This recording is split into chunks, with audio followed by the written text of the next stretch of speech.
2019 December 19 ရက်နေ့ညနေချမ်းဒီချိန်ခါမှာမော်ဒဂင်ဒေတာမှာရှိကြသောမိသားစုများနဲ့အတူ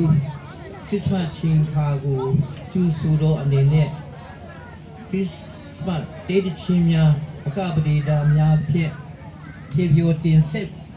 ကိုရန်အစီအစဉ်ရှိပါ၏ဖဖရာတခင်ဤအစီအစဉ်အစအလေအဆုံးတိုင်ကိုရောရှိဖျားလမ်းပြတော်မူပါကောင်းကြီးပေးတော်မူပါပါဝင်ဆက်ကကြပြအတွက်ဝိဖွာလာတော့ခရစ်တော်ဤ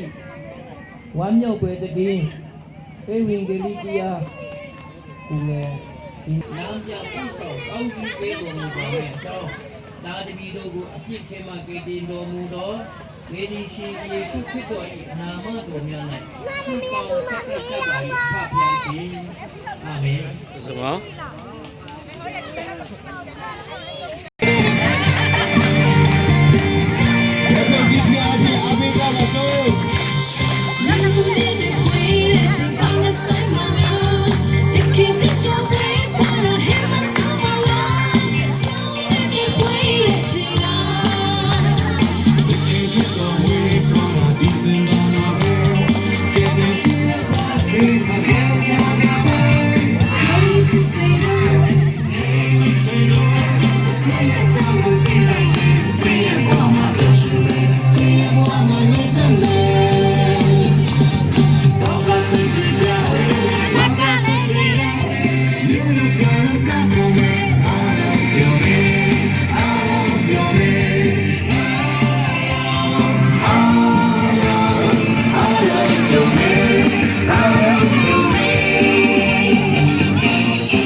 Christmas